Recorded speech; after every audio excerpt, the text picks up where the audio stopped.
Assalamualaikum warahmatullahi wabarakatuh. Selamat siang anak-anak. Sebelum kita memulai pembelajaran hari ini tentang bimbingan klasikal, pada siang hari ini Ibu akan memberikan link absen di Google, di pesan chat ya, di Google Chat. Baik, apakah sudah selesai mengisi link absen? Oke, alhamdulillah. Sebelum kita memasuki atau memulai bimbingan klasikal pada siang hari ini,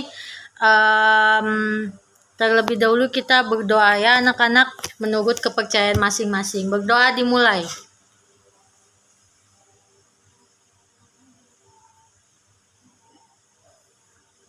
Berdoa selesai.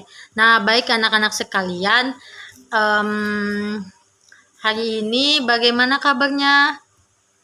Baik? Alhamdulillah, Ibu juga baik hari ini. Ibu ingin bertanya, bagaimana kesehatan orang tua kalian selama pandemi ini? Baik juga, alhamdulillah. Baik, jika sudah, di sini Ibu akan memberikan satu layanan, yaitu layanan bimbingan klasikal. Nah, karena sebelum itu Ibu melihat satu masalah yang di asesmen itu, Ibu melakukan asesmen pada kalian. Ibu melihat banyak sekali masalah, yaitu salah satunya kesehatan mental selama daring ini ya. Jadi bimbingan klasikal pada siang hari ini bertujuan ialah agar peserta didik mengetahui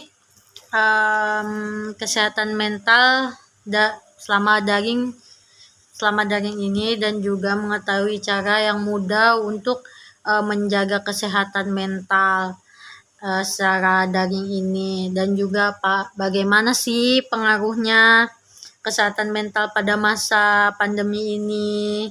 Terus baik, sebelum Ibu menjelaskan tentang bimbingan klasikal pada siang hari ini, Ibu ingin membacakan tentang RPL dulu ya anak-anak.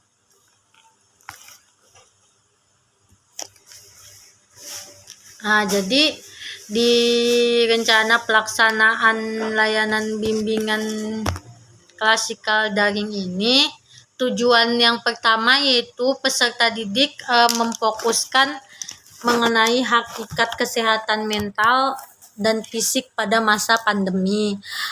Selanjutnya, peserta didik mampu meyakini pentingnya kesehatan mental dan fisik selama daring masa pandemi COVID-19. Lalu peserta didik juga mampu memperagakan teknik atau caranya menjaga kesehatan mental pada masa pandemi. Nah, topik di sini pentingnya kesehatan mental dan fisik pada masa pandemi COVID-19. Materi yang pertama, pentingnya menjaga kesehatan fisik dan mental pada masa pandemi COVID-19. Kedua, hakikat kesehatan mental pada masa pandemi COVID-19. Yang ketiga, hakikat kesehatan fisik pada masa pandemi COVID-19. Dan yang terakhir, cara menjaganya. Dalam sasaran layanan ini, Ibu mengambil ke kelas 10 di semester ganjil ya. Jadi metode dan teknik yang Ibu gunakan tanya jawab dan diskusi. Dan juga menggunakan aplikasi via Zoom atau Gmeet. Jadi Ibu menggunakan Gmeet. Kenapa? Menurut Ibu Gmeet ini karena kuota yang diambilnya sedikit, juga jaringannya agak bagus daripada Zoom. Waktu yang Ibu ambil yaitu 1 kali 45 menit. Karena ini daring, jadi Ibu lebih ke via sinkronus. Nah, media atau alat Ibu menggunakan PowerPoint, laptop, dan smartphone. Bu, kenapa sih nggak cuma satu aja medianya seperti laptop ataupun smartphone? Karena lebih memudahkan untuk pas kita ngajar ya anak-anak. Jadi Tahap awalnya, yang pertama penyataan tujuan. Guru BK di sini menyapa dan mengucapkan salam dan berdoa dengan berdoa dulu terlebih dahulu bersama peserta didik. Seperti yang tadi di awal ya. Kedua, guru BK juga memberikan ice breaking untuk menarik fokus dan minat peserta didik. Karena ini siang, jadi pasti kalian tuh capek, pengen tidur aja kan. Jadi ibu ice breaking dulu, seperti ibu nanya kabar kalian, nanya kabar orang tua kalian bagaimana siang hari ini. Lanjut, guru BK juga memberikan dan menyiapkan sebuah topik. Nah, topik yang kita bahas ini seperti PowerPoint yang ibu share nantinya. Yang terakhir yaitu guru BK menjelaskan tentang kesehatan mental dan fisik selama masa pandemi. Lalu penjelasan tentang langkah-langkahnya ada 3. Yang pertama, guru BK menjelaskan langkah kegiatannya, tanggung jawabnya, dan tugas yang perlu peserta didik lakukan. Yang kedua, langkah kegiatan antara lain menyampaikan mengenai tata tertib, jumlah penyampaian, mengenai tata tertibnya, jumlah narasumber. Dikarenakan di sini narasumbernya ibu sendiri dan juga MC-nya juga ibu sendiri, jadi jumlah narasumbernya ya 1. Terus gambaran kegiatannya seperti apa dan tugas yang dilakukannya, dan juga tanggung jawab peserta didik untuk melaksanakan kegiatannya. Yang terakhir, khusus mengikuti secara asinkronus, terutama guru BK ibu ya, karena selama pandemi ini tetap masuk. Jadi di sini menekankan pada aspek tanggung jawab untuk melaksanakan suatu tugas. Nah, lalu yang terakhir yaitu tahap peralihan atau tahap transisi. Nah, di tahap transisi ini guru BK menanyakan kesiapan untuk mengikuti kegiatan yang akan dipersiapkan nantinya. Kedua, setelah mendapatkan kepastian siap, maka guru BK mulai mengajak peserta didik untuk masuk ke tahap inti.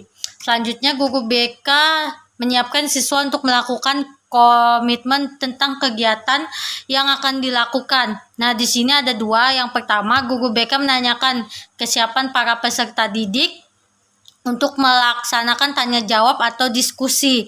Nah, yang kedua, setelah semua peserta didik menyatakan siap, kemudian guru BK memulai masuk ke tahap kegiatan. Nah, di tahap inti atau tahap kerja ini, kegiatan peserta didik ada 1, guru BK memberikan kesempatan pada peserta didik untuk bertanya lewat via Meet.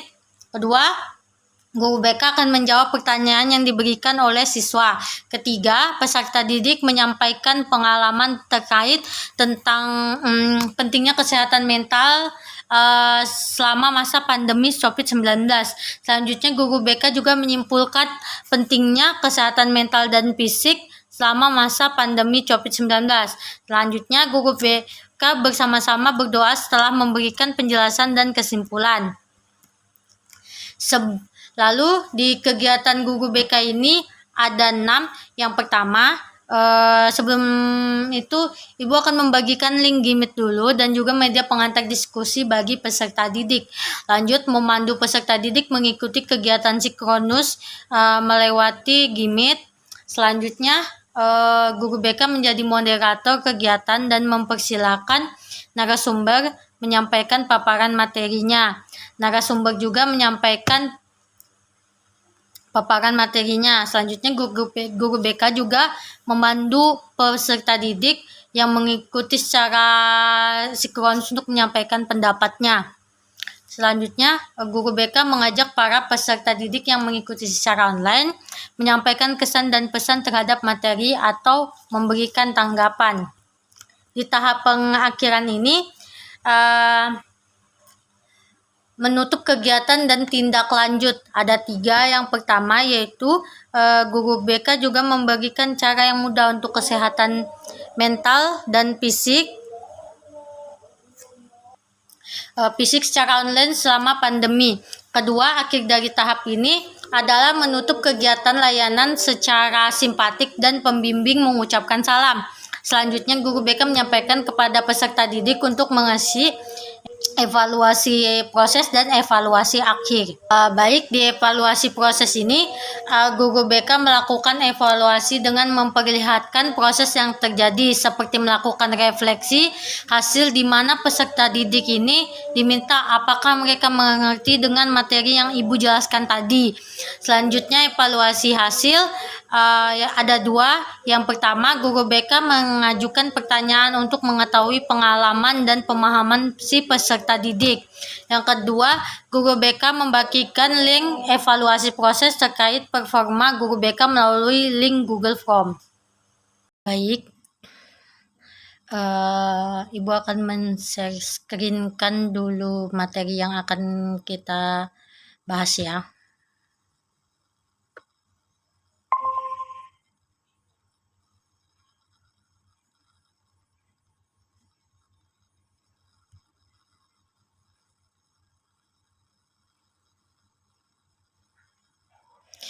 Oke, apakah PPT Ibu sudah kelihatan? Belum ya? Baik, sebentar ya karena hari ini jaringannya agak lelet, jadi di laptop Ibu tulisannya not responding.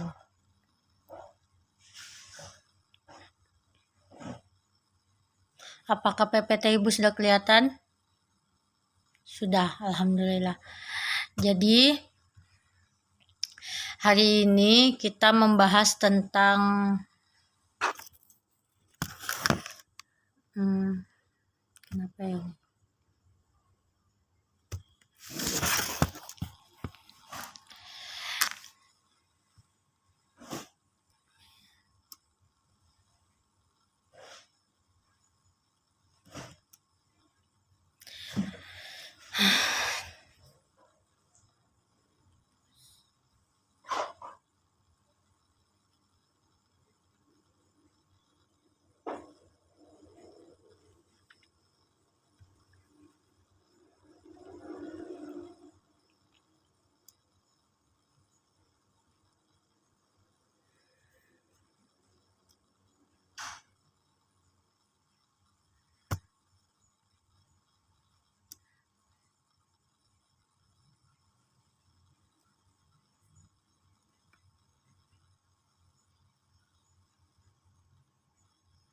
Oke, jadi kita hari ini membahas tentang pentingnya kesehatan mental dan fisik pada masa pandemi COVID-19.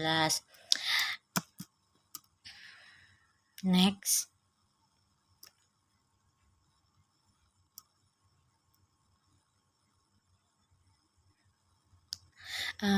Di masa pandemi ini tak hanya berdampak pada kesehatan fisik ya anak-anak, tapi juga lebih ke memengaruhi kondisi mentalnya setiap orang. Nah, terus mental setiap orang juga berbeda-beda.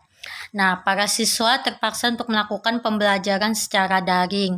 Hingga saat ini pemicu stres itu seorang siswa yaitu pembelajaran jarak jauh. Yang pertama ya jarak jauh.